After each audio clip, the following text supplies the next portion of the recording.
बहुत सारे साथियों ने पूछा था कि पंडित जी, क्या हमें चावल का दान करना चाहिए और कब करना चाहिए? चावल का दान करने से क्या फल मिलता है? चावल का दान किसे नहीं करना चाहिए? आज मैं आपको बताने वाला हूँ। प्यारे बंधुजनों, हमारे हिंदू धर्म में दान, धर्म, जप, तप सबसे ज्यादा महत्व इन्हीं का बताया गया है। हमारे शास्त्रों में कहा गया है कि मानव का जो जन्म मिलता है बड़े पुण्य से मिलता है। हमारे पूर्व जन्म के बहुत पुण्य जब इकट्ठे होते हैं तब कहीं जाकर के ये मानव की देह मिलती है, अर्थात ये मनुष्य का शरीर हमें मिलता है। और मानव देह मिलने के बाद भी अगर हमने कोई पुण्य नहीं किया, हमने कोई धर्म नहीं किया, अपने हाथ से कोई दान नहीं किया, तो मानो हाथ में आए हुए अमृत का कलश हमने अपने हाथों से ही गिरा दिया। कभी ऐसा नहीं सोचना चाहिए कि मनुष्य का जो तन मिला है यह केवल मौज मस्ती करने के लिए, अपने शौक पूरे करने के लिए, या केवल अपना पेट भरने के लिए, या बच्चे पैदा करने के लिए, घूमने फिरने के लिए नहीं। ये काम तो बाकी जीव जंतु, पशु पक्षी भी कर लेते हैं, लेकिन एक ऐसा कर्म जो केवल मनुष्य कर सकता है, बाकी किसी को इसकी अनुमति नहीं है, वो है भजन, वो है दान। क्या आपने देखा है कभी किसी पशु पक्षी को अपने हाथ से दान करते हुए? देखा है किसी अन्य को कोई पूजा पाठ धर्म करते हुए? मनुष्य का जो हमें जन्म मिला है, ये मिला है अपना आगे का जीवन सुधारने के लिए। हमें ये सत्कर्म करते रहने चाहिए और इन्हीं में एक कर्म आता है दान। कहते हैं कि मनुष्य अगर अपने ठीक ठाक रहते हुए कुछ भी दान करता है तो वह दान उसको 1,00,000 अश्वमेध यज्ञ करने जितना फल भी प्राप्त करवा सकता है। शंकर भगवान को प्रणाम करते हुए प्रारंभ करते हैं एपिसोड को। ओम नमः शिवाय, हर हर महादेव। नमस्कार, सुस्वागतम, आभार। आप देख रहे हैं आपका अपना यूट्यूब चैनल और मैं पंडित नितिन शास्त्री आप सभी भक्तों का आज के एपिसोड पर हार्दिक स्वागत करता हूं। आशा करते हैं आप सभी सुखी होंगे, स्वस्थ होंगे। भगवान भोलेनाथ की कृपा आप सभी के ऊपर बनी रहे। सबसे पहले तो आप सभी भक्तों को साल 2025 में देव दिवाली और कार्तिक पूर्णिमा की हार्दिक शुभकामनाएं।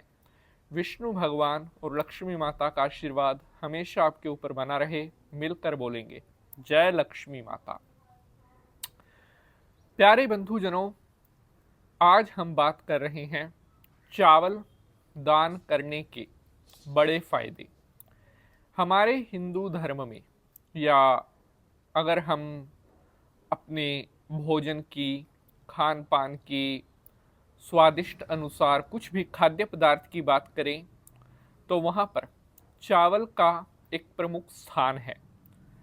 कहते हैं कि जिस तरह से मनुष्य के जीवन के लिए अन्न, गेहूं, रोटी का होना जरूरी है, उसी तरह से चावल के साथ मनुष्य की तरक्की, मनुष्य को चावल खाने से भी बहुत कैल्शियम, प्रोटीन ये मिलता है। लेकिन ज्योतिष में, हमारे हिंदू धर्म में चावल से जुड़ी हुई कुछ ऐसी ऐसी बातें जो आज से पहले शायद कभी भी किसी ने आपको नहीं बताई होंगी। चावल दान करने से जुड़े हुए कुछ ऐसे फैक्ट जो आप अगर सुनेंगे तो शायद सन्न रह जाएंगे। चावल दान करने के कुछ ऐसे फायदे जिनसे आपकी पूरी लाइफ बदल सकती है, आज मैं आपको बताने वाला हूँ। एक रिक्वेस्ट है, अगर यह एपिसोड आपको पसंद आएगा तो इसे लाइक ज़रूर करना है ताकि महत्वपूर्ण जानकारी अन्य भक्तों तक भी पहुंच सके। तो सबसे पहला और सबसे बड़ा फायदा, अगर आप चावल का दान करते हैं तो ऐसा करने से कभी भी आपको अपने जीवन में धन की कमी नहीं रह सकती। जी हाँ, क्योंकि चावल जो है वो धन की देवी लक्ष्मी का स्वरूप माना जाता है और हमारे हिंदू धर्म में कहा गया है कि व्यक्ति जो चीज़ दान कर रहा है उसका उसी चीज का कई गुना होकर, मतलब बहुत ज़्यादा बढ़कर वही इंसान को दोबारा प्राप्त होता है। अगर आप चावल का दान करते हैं तो ऐसा करने से कभी आप गरीब नहीं रहेंगे, जीवन में कभी धन की कमी आपको नहीं होगी। दूसरा बड़ा फायदा, अगर आपके घर में परिवार में रोग संकट या हेल्थ रिलेटेड प्रॉब्लम्स, शरीर से जुड़ी हुई कोई बीमारियां रहती हैं, तो अगर आप चावल का दान करते हैं तो ऐसा करने से आपके परिवार से रोग संकट बीमारी इन सब का खात्मा होता है।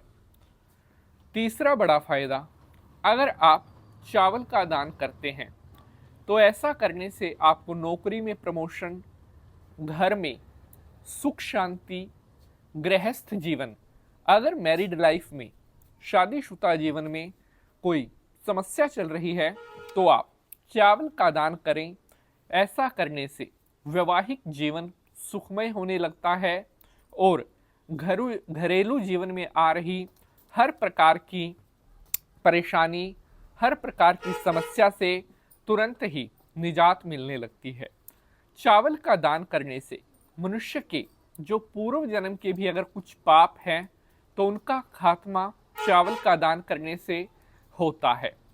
चावल का दान करने से मनुष्य को अनजाने भय, अनजाने पापों से मुक्ति मिलती है और जीवन में उदित जीवन में बहुत ही जल्द कष्टों से, संकटों से छुटकारा मिलने लगता है।